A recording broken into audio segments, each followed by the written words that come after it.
The importance and relevance of reading is undeniable, right?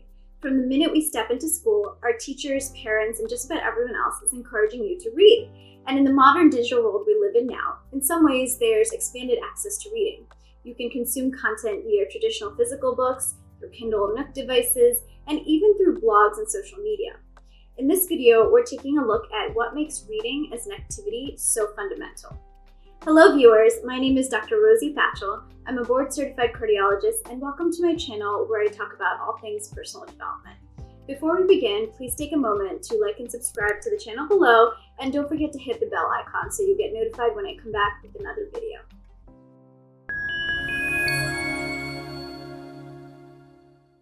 As kids, you probably remember being constantly encouraged to read. Whether it was a school biology textbook, a mandatory summer reading list, the classics like Hemingway or Steinbeck, or a Harry Potter book, we probably all have some childhood memories around reading. For me, books are very nostalgic. I remember the smell of old dog-eared books at the local public libraries I went to as a kid, the ones that had card slots if you wanted to check them out. I can also still remember waiting on the edge of my seat for each of the Harry Potter books to come out. But as you grow older, there just seems to be barely any time left in the day.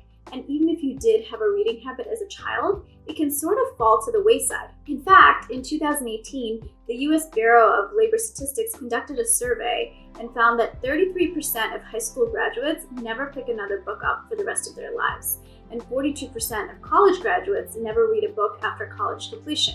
Startling statistics, right? If you're in medicine or healthcare, you have to routinely read to stay up to date on recent developments, medications, and therapies, and so forth. But even if you're in a profession that requires large amounts of reading, reading purely for pleasure or personal gain often disappears in adulthood. Reigniting this habit can have many benefits. Most importantly, you have to read books that excite you, inspire you, or motivate you. During childhood and adolescence, you may have been forced to read many classic books and textbooks that were part of grade school curriculum, but maybe this is not your favorite genre to read. Maybe you prefer fiction, maybe you prefer nonfiction. Perhaps you like to read about finance, economics, politics, romance novels, or self-help books. If you don't read within a genre that interests you, the problem is that you'll see reading as a chore. In a world that is often overstimulating and stressful and scatterbrained, taking the time to lose yourself in a good book is great reprieve.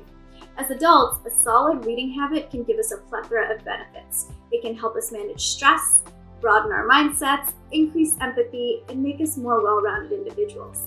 Here's a deeper dive. Number 1, reading expands the mindset. Reading is an intellectual and neurocognitive process. Reading is like exercise for the brain, and to some extent, it can even protect against cognitive decline. The act of reading forces you to focus, and the content that you're consuming can really expand your knowledge base. It's really one of the easiest and most accessible ways to acquire knowledge.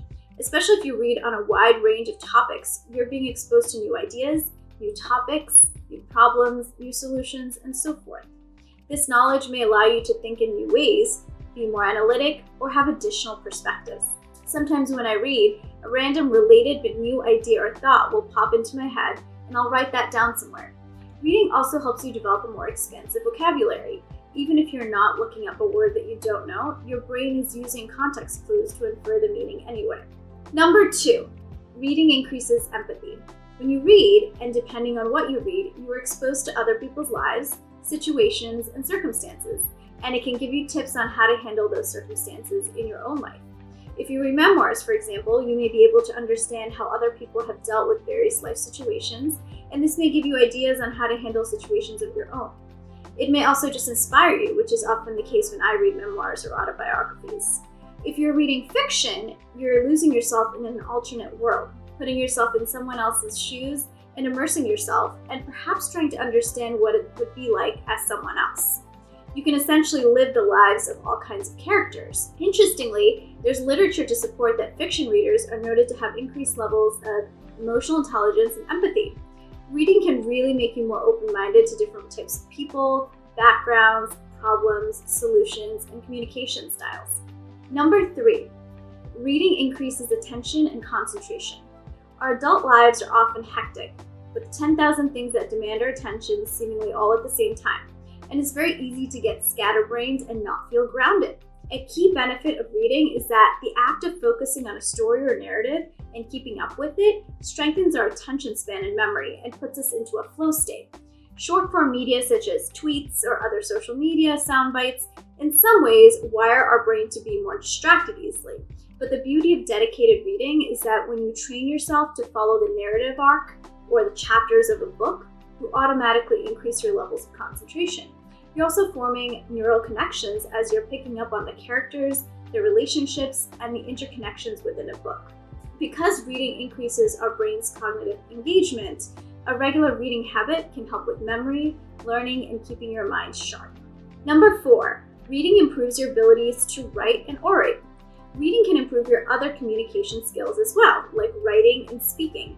When you read, you're noting how someone has structured words, sentences, headings, paragraphs, and overall narratives. You're noting how someone has organized their thoughts and words. You're picking up on their techniques. You're picking up on how they convey a complex situation or concept to the reader. And all of this is naturally portable over to writing and speaking. Reading obviously also increases your vocabulary as you have a larger repertoire of words to write or speak with also. Number 5, reading relieves stress. Reading can be a great stress reliever. In 2009, a group of researchers found that 30 minutes of dedicated reading can actually improve your blood pressure, heart rate, and feelings of stress. When you read, you tend to distract yourself from other worries, and your muscles generally tend to relax. Releasing that physical tension may make you feel a lot calmer than before. Of course, other activities like listening to music or working out can also have these benefits. Number 6, a good night's sleep. You've probably noticed some people read right before bed, right? It seems to be some sort of age-old practice that's been passed down from generation to the next.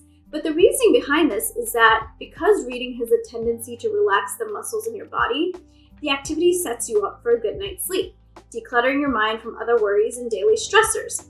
While using your phone or watching TV at night tends to be stimulating and generally increases agitation and inability to sleep, reading before bed generally has the opposite effect. Number 7, reading improves relationships. Books can give you tips on how to communicate more effectively or how to approach a tricky situation. And these may be strategies that you can employ in your daily life and relationships. Books can help expose people to the idea of unhappy endings and unsettling resolutions, helping them to accept reality or to change their reality or circumstances. When you have exposure to situations through storytelling, subsequently, when you are placed in a similar situation, you already have an idea of what you need to do or not do.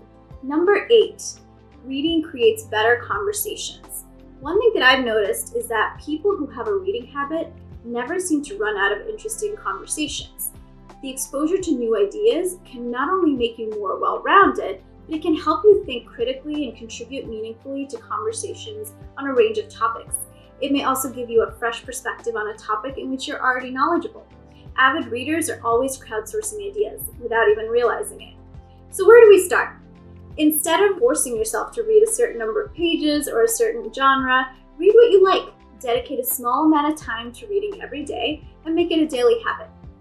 That's a wrap for this video. Let me know in the comments below what your favorite books are and your favorite genres. If you like this video, make sure to give it a big thumbs up and subscribe to my channel for more. Until next time.